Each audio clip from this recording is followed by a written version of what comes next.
What's going on, everybody? Motown EDC here, back again with another video. And today I'm just gonna go through and kind of give an update of how it's been going with the Doggone John challenge and just some of the other stuff that I've been carrying. Nothing new or anything. It's just I'm glad to have this thing back in the pocket and finally found it. And just something with this that oh no, I just found out, and I don't know, we'll see what goes on with it. But anyway,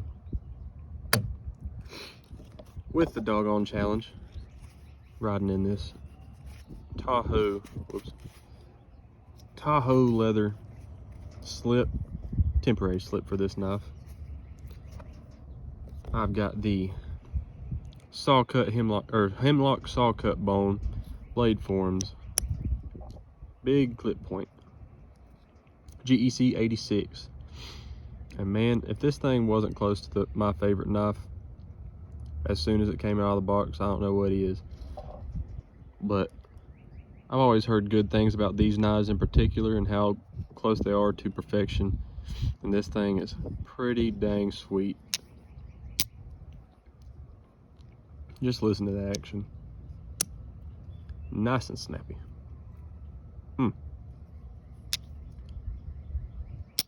Right there, take your fingers off. But it's nice and snappy and great walk and talk. You can't, not a nail breaker by any means. It just feels nice and firm. I'm not very good at rating pulls on knives, but I'd give it a 7 just because seven's my lucky number. And this is a really good knife. So there we go. That's a 7.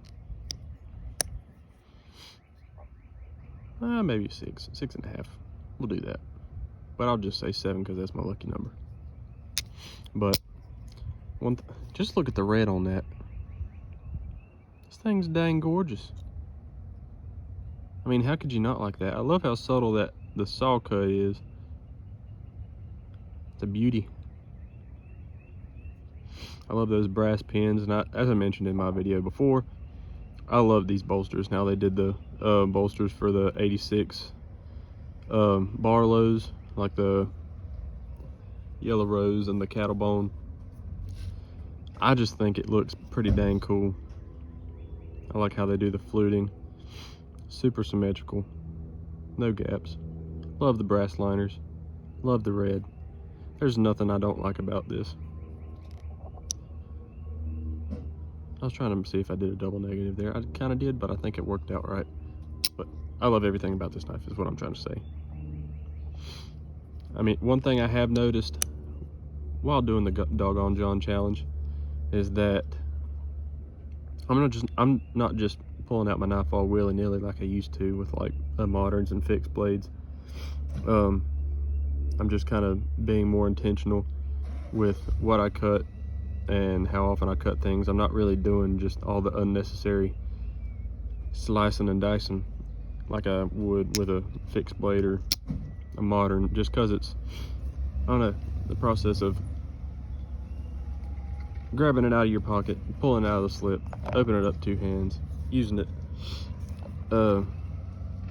closing it back up, making sure you're not closing it on your finger, putting it back in your slip and throwing it back in your pocket.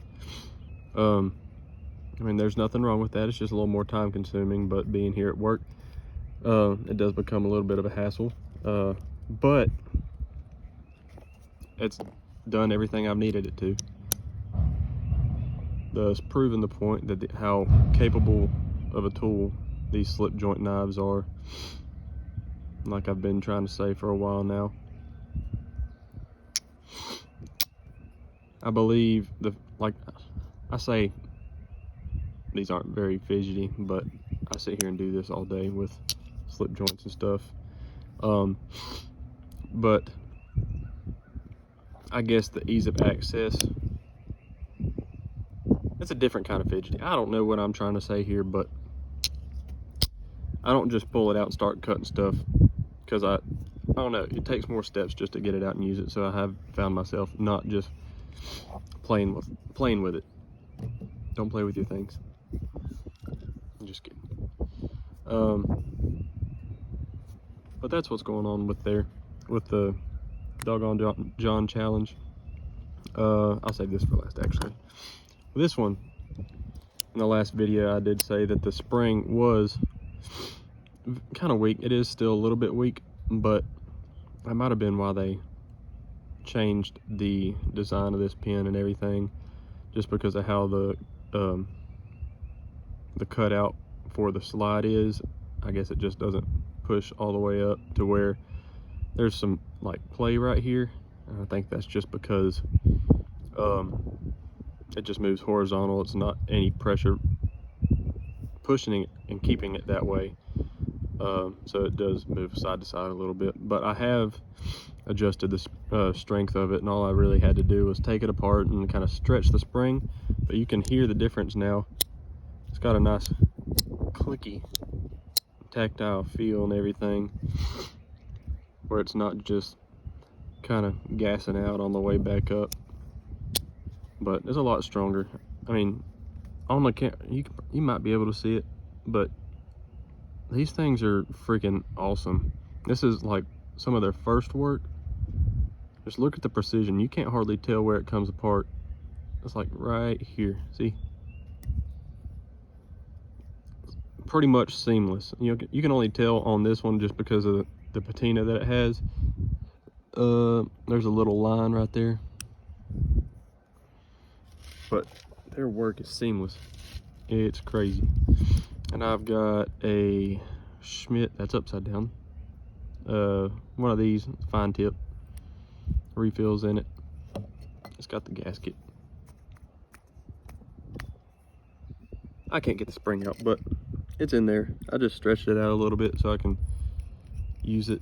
Let me get this done off camera. Hold on. But that has been adjusted and fixed to my liking. That way I don't have to spend 50 cents to get a new spring and then pay $11 of shipping. So that fixed my problem for now. But I absolutely adore this pin. I'm so glad I found it. I've had this thing for a while now, and it's not going anywhere now. I'm going to keep up with it now. But that's what I've been doing with this. Still writing like a dream. Feels amazing. I guess with brass and stuff, whenever I did first get this, it would make my hands stink all the time. But I guess once you start carrying it and using it, it kind of, that brassy metallic smell that you get with brass EDC gear and like handles on stuff, it's not as strong after it's been used and abused for a while. So that's one way to kind of get your hands to stop smelling all metallic after having like some brass gear. Just carry it and use it, and eventually it won't be as strong of a smell. But now on to the lighter, and the Zippo. I think that one is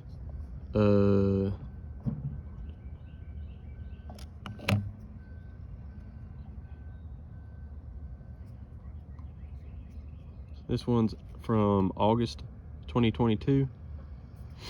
I had to do some math in my head trying to figure out the date of this thing, but this is an August 2022 Zippo. I don't remember why I got it. I wasn't even into Zippos at the time, but I was hoping this thing was brass. I don't think it is. I don't think it's raw brass. I'm not really getting any patina on it. Just some scratch marks and everything. I'm gonna still carry it, but I do have a solid brass Zippo on the way. Richter, this is for you.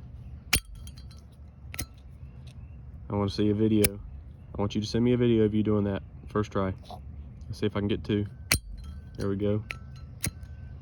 I beat my record for last time, so here we go for 3. 3 for 3.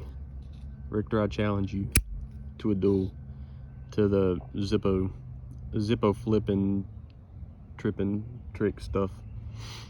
There we go. But that's all my updates with all these things. Zippo. I don't think it's brass. Or if it is, I think it might be a sort of a brass alloy.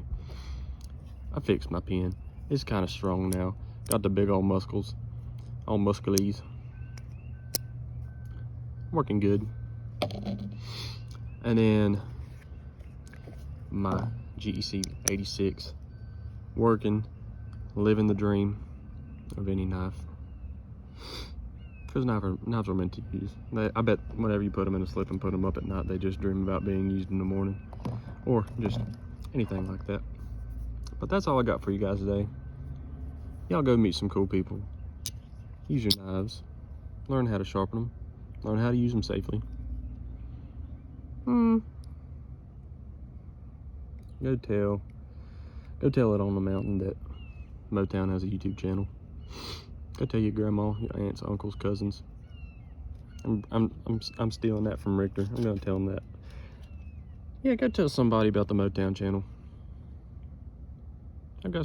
I'd say I got some pretty cool stuff, but I'll be humble about it. I'm not gonna say I have the best stuff. I have the stuff I like. How about that? Like I said, I already said it. Go meet some cool people. Use your knives. Learn how to sharpen them. Use them safely. And as always, guys, y'all come back and see me. Till next time.